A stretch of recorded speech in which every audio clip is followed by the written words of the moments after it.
शिव को कुछ नहीं चाहिए। शंकर भगवान तो केवल तुम्हारा एक लोटा जल सारी समस्या का हल। एक लोटा जल हमारी जिंदगी को बदल देता। एक लोटा शंकर को नहीं चाहिए, रखो तुम्हारे पास।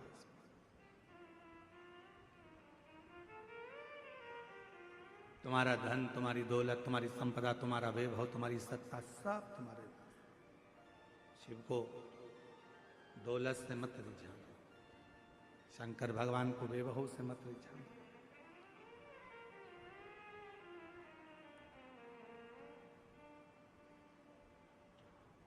कई कई लोगों की आदत रहती है कि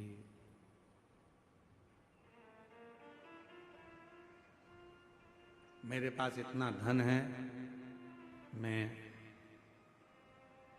ऐसा कर सकता हूं।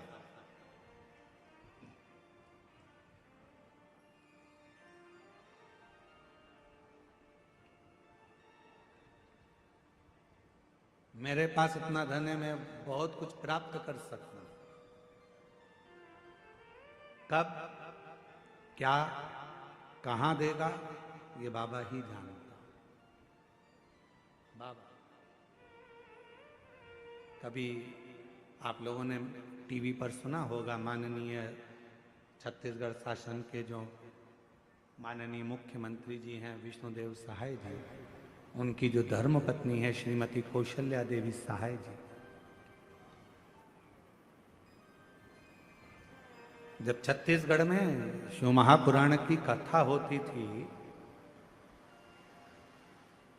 आगे जगह नहीं मिलती थी तो टेंट के पीछे पंडाल में जैसे आप लोग बैठे हो, बहुत दूर दूर तक ऐसे पीछे कहीं बैठकर कथा सुनती थी। और ये हमने नहीं, उनके ही मुख्य शब्द हैं, उन्होंने बताया और मंच पर भी कई बार बताया। ऐसे ही बैठकर, जैसे आप कथा श्रवण कर रहे हो, ऐसे ही बैठकर कथा श्रवण करती और दिल से भगवान का नाम का उच्चारण करते थे। हमें याद है जिस समय पर माननीय साई जी मुख्यमंत्री नहीं थे, उस समय पर उनकी आज भी उनकी धर्मपत्नी श्रीमती कौशल्या देवी सहाय जी डायरी में श्री शिवाय नमस्तुभ्यम, श्री शिवाय नमस्तुभ्यम, श्री शिवाय नमस्तुभ्यम लिखती रहती, पहले भी लिखती थी। जब मुख्यमंत्री पद पर नहीं थे उस समय पर भी लिखती थी, और आज भी मुख्यमंत्री पद पर हैं तो भी श्री शिवाय नमस्तुभ्यम, श्री शिवाय नमस्तुभ्यम पूरी डायरी भर लेती थी। और वो डायरी किताब जब भी हम छत्तीसगढ़ कथा करने आते थे तो वो हमको भेंट करती थी, गुरुजी हमने लिखा है। हम देखते पूरी पुस्तक श्री शिवाय नमस्तुभ्यम, श्री शिवाय नमस्तुभ्यम, श्री शिवाय नमस्तुभ्यम। हमने कई बार पहले भी पूछा कि बहन जी, दीदी एक बात बताओ कि आपको लिखने का समय मिल जाता है? तो उन्होंने कहा गुरुजी ये जो कुछ भी है सब मेरे शंकर भगवान का दिया हुआ है और उनके लिए ही समर्पित है। शिव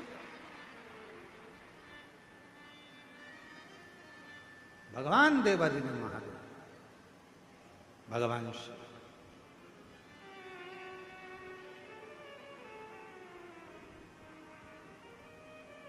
हमें कभी कभी स्मरण में आता है,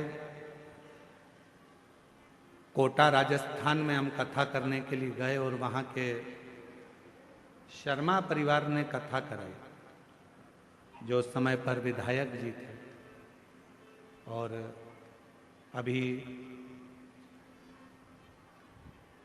राजस्थान सरकार में विधानसभा अध्यक्ष हैं शर्मा। जब उन्होंने कथा कराई तो हमने उस समय पर उनसे पूछा कि ये शिव महापुराण कथा कराने का मन में भाव कैसे प्रकट हो गया? तो उनके शब्द थे शर्मा जी के कि गुरुजी मेरी धर्म पत्नी और हम जितना समय मिलता है, जितना भी समय मिल जाए, 10 मिनट, 15 मिनट, आधा घंटा, 20 मिनट, 25 मिनट आपकी कथा रोज श्रवण करते हैं। और बाबा की ऐसी कृपा है कि वो कथा हृदय को छूती है। और आज जो कुछ भी है ये सब शिव का ही तो है, शंकर का ही तो है, शंकर की कृपा से। कहीं पर भी बैठो, बाबा को तुम्हारा धन नहीं, बाबा को तुम्हारी दौलत नहीं। यहाँ पर बालोद वाली प्रतिभा दीदी बैठी हुई है, चौधरी जी, हमने एक बार उनसे भी पूछा, हाँ ये बैठी, तो हमने इनसे भी कहा कि बाबा की कैसी कृपा, तो ये भी पहले आती थी, इतनी आगे इनको जगह नहीं मिलती थी, सबसे आखिरी में लास्ट में कहीं जगह मिल जाती थी, बैठ जाती थी। तो बाबा ने कृपा कर कर, बाबा तो बाबा है भोलेनाथ, कब किसका हाथ पकड़कर कहाँ बिठा दे ये उसके ऊपर निर्भर करता है। और आज फिर कहते हैं जितेंद्र जी, इस पवित्र व्यासपीठ से वर्णन करते हैं, जितने भी शिव भक्त शिव महापुराण की कथा को श्रवण कर रहे हैं, आपने ये पवित्र कथा इस क्षेत्र में, आदिवासी वनवासी क्षेत्र में जो कराई है, आज पूरा आदिवासी वनवासी जितेंद्र जी बड़े प्रसन्न हैं आपसे। तो हम तो कहेंगे, आज भी यहाँ कहकर जा रहे हैं, जो जिस भाव से कथा श्रवण करेगा, मेरा भोले बाबा तुम्हारा हाथ पकड़कर तुमको किस सिंहासन पर बिठाएगा तुम ही जान सकते। हाँ, कैसे कृपा करता है ये वही जान सकता। कहाँ बैठे हो आप लोग? कोई कहता है गुरुजी आपकी कथा में जगह नहीं मिलती, हम पीछे बैठते हैं, हमको वहाँ जगह मिलती है, हम लेट आते हैं, पीछे बैठते हैं। और कई लोग ऐसे हैं जो आगे बैठने के लिए झगड़ा भी करते हैं, तुम मुझे जानते नहीं हो, मैं उनकी पत्नी हूँ।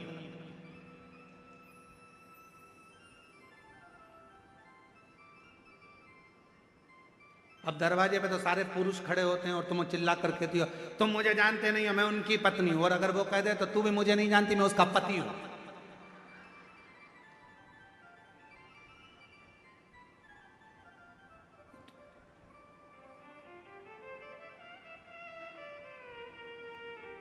तुम मुझे जानते नहीं हो, अरे क्या झगड़ा करना?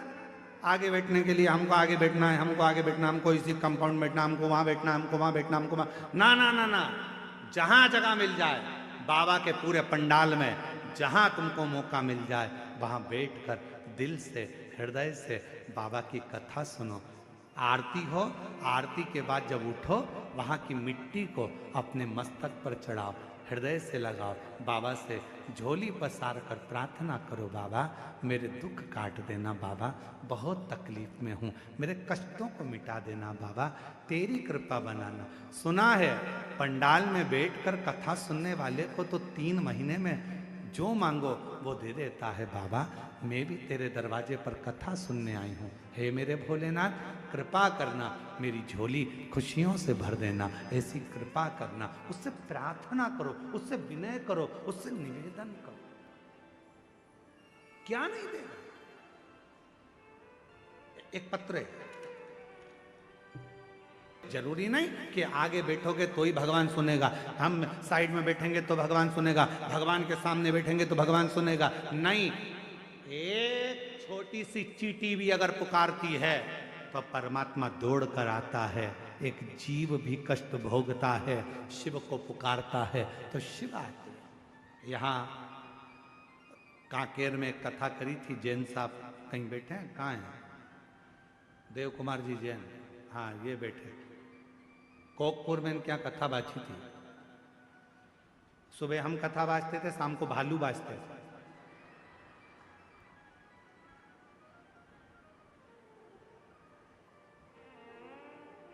सुबह हम कथा कर चले जाते थे दोपहर में, जैसे ही 4 बजे 5 बजे कथा पूरी होती और लोग गए और पंडाल में जितने लोग रहते और आस पास भालू कथा करने आ जाते। ऐसा जंगल का क्षेत्र, और कथा करने पंडाल में तो जाते भालू तो भालू, पर हमारे जहां हम ठहरे थे इनके घर पर, वहां भी आजू बाजू घूमने आ जाते मिलने के।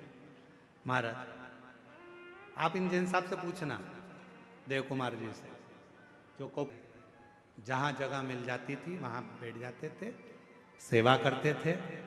कचरा मिल जाता, कचरा को उठाकर, जो भी कचरा पड़ा रहता उसको भरकर एक जगह पर ले जाकर रख देते, सब करते। अब एक दिन इनके मन में आया कि 5 कथा हो गई, बाबा ऐसी कृपा कर दे कि कथा मेरे गांव में कोकपुर में हो जाए। 5 पंडाल कथा लोग सुनते हैं, और छत्तीसगढ़ वालों की तो किस्मत इतनी ज़्यादा प्रबल है कि इनको 5 कथा सुनने के लिए छत्तीसगढ़ छोड़ना ही नहीं पड़ता, छत्तीसगढ़ में ही 5 कथा मिल जाती है। कई लोगों की तो एक अभी यहाँ हो गई, फिर अभी 7 तारीख से 13 तारीख तक वो गीतम छत्तीसगढ़ में कृषि मंडी चौक दंतेवाड़ा जिला में शिव महापुराण की कथा सुनने को मिल जाएगा। 7 से 13 तारीख तक 7 दिन की, और माँ दंतेश्वरी की बड़ी कृपा होगी।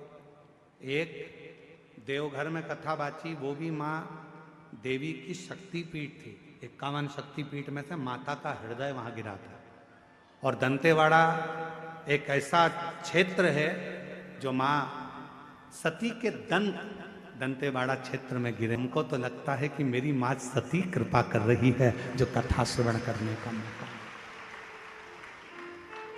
और प्रयास करेंगे गीतम दंतेवाड़ा में जो कथा होगी उसके लिए हम प्रयास करेंगे कि 7 दिन माँ दुर्गा भवानी माँ सती के एक एक स्वरूप का व्याख्यान करा जाए और शिव और सती की दंतेश्वरी माता की कथा का रसतत्व दुनिया में लोगों को मालूम पड़े कि दंतेश्वरी माता कौन है, लोगों को मालूम पड़े कि छत्तीसगढ़ की पवित्र भूमि पर दंतेवाड़ा में जो दंतेश्वरी माता है उनका प्रागट्य कैसे हुआ, लोगों को मालूम पड़े कि दंतेश्वरी माता का स्वरूप क्या है, लोगों को मालूम पड़े कि दंतेश्वरी माता कैसी कृपा करती है। 7 दिन शिव महापुराण की कथा में जो 2 बजे से 5 बजे तक गीतम में होगी, वहां प्रयास करेंगे कि पूरा मां दंतेश्वरी पर उस कथा का रास्ता।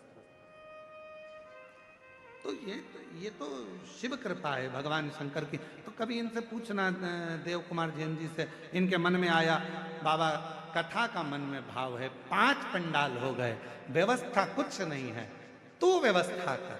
और शंकर भगवान ने ऐसी कृपा करी, देव कुमार जैन जी से पूछना कि बाबा ने ऐसा डमरू बजाया कि बाबा देव अधिदेव महादेव ने ऐसी कथा कराई कि पूरा कोकपुर के लोगों ने आनंद लिया। शिव पुराण की कथा कांकेर क्षेत्रवासी ने, और वही कृपा जितेंद्र जी पे हो गई।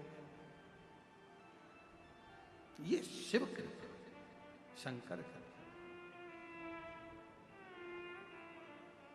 आप हृदय से उसको पुकारते हो, वो हृदय से शिव। मेरे शंकर भगवान को दुनिया के लोग कितना भी आडंबर बताएं, दुनिया के लोग दिन भर, कई लोगों की आदत है यूट्यूब पर बैठ जाएंगे, प्रचार कर, अपना स्वयं का प्रचार करने के चक्कर में विचार करते हैं कि हम ये बता देंगे, ऐसा कर लो, शंकर जी को इतना ये चढ़ा देना, शंकर जी को 5 किलो दूध चढ़ा देना, 1.5 किलो प्रसाद चढ़ा देना, 2 किलो ये चढ़ा देना, 10 किलो ये चढ़ा देना। ना ना ना, मेरा भोला बाबा एक बेलपत्र से, एक लोटा जल से, एक चावल के दाने से, और वो भी ना हो तो 3 बार ताली बजाने से, बम बम बोलने से मेरा ओघड़दानी प्रसन्न हो जाता है। उसको तुम्हारा आडंबर नहीं चाहिए, उसको तुम्हारा धन नहीं चाहिए, उसको तुम्हारी दौलत नहीं चाहिए, उसको तुम्हारा वैभव नहीं चाहिए, उसको तो केवल निर्मल मन चाहिए, हृदय हृदय।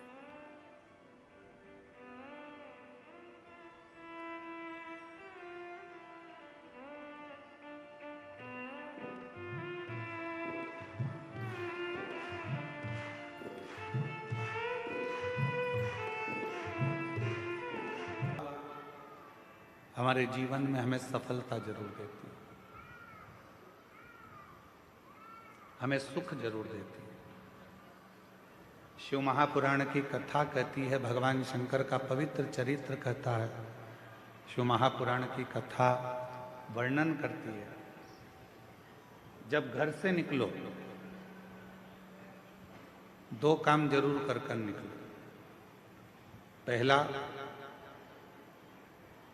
घर में जो भगवान का मंदिर है, घर में जो भगवान का देव स्थान है, देवालय है, शिवालय है, उसको नमन करो, प्रणाम करो, विनय करो।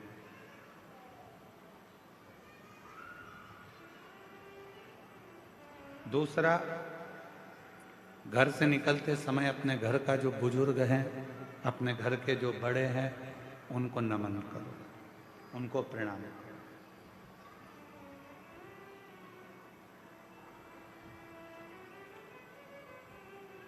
एक परमात्मा का साथ और दूसरा घर के बुजुर्गों का आशीर्वाद जब हमारे साथ चलता है तो निश्चित है उसका फल हमको मिलता जरूर है। कहीं विघ्न में हम पड़ रहे हैं, कहीं विघ्न में हम गिर गए हों, पड़ गए हों, तो उस विघ्न से निकलने के लिए घर के बुजुर्गों का आशीर्वाद और महादेव की कृपा, ये दोनों ही हमारे लिए श्रेष्ठता देते हैं। दोनों।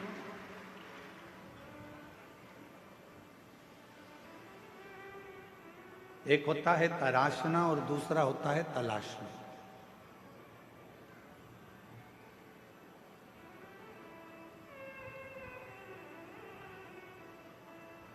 एक है तराशना और दूसरा है तलाशना। हम तलाशते रहते हैं, ये वो सब ढूंढते रहते हैं। और तराशने में क्या करते हैं कि हम कुछ ना कुछ बनाने का प्रयास करते हैं, कुछ निर्माण करने का प्रयास करते हैं, कुछ अच्छा करने का प्रयास करते हैं। शिव कथा कहती है, भगवान शंकर का चरित्र कथा है, शिव महापुराण की कथा कहती है। तलाशना संसार में आकर हर व्यक्ति जो इस मृत्यु लोक में जन्म लेता है, पृथ्वी पर जन्म लेता है, वो कुछ ना कुछ तलाशता ही रहता है।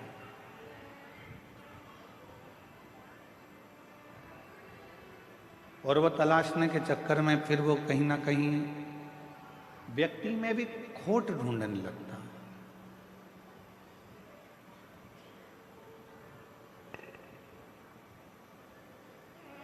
व्यक्ति में भी बुराइयां ढूंढने लगता है। क्यों? क्योंकि वो तलाश रहा है।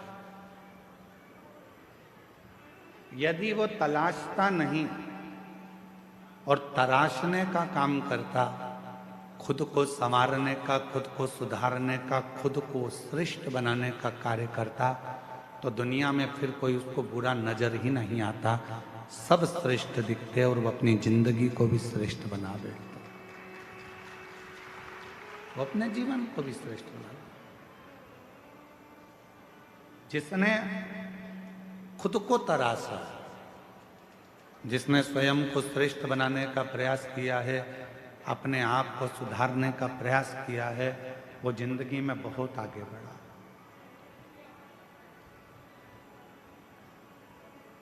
वो जीवन में बहुत तरक्की करा। क्या करा? एक सुंदर फल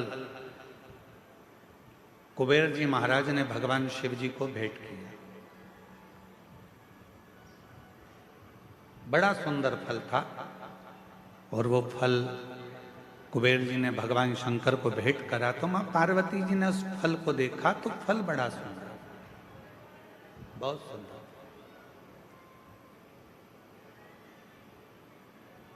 इतने में थोड़ी देर बाद जब मां जगतजननी अम्बा पार्वती जी के हाथ में वो फल आ गया, बड़ा सुंदर फल था जो कुबेर जी ने भगवान शिव जी को दिया था। और शिव जी के हाथ का फल मां जगतजननी जगदम्बा मां पार्वती के हाथ में आ गया।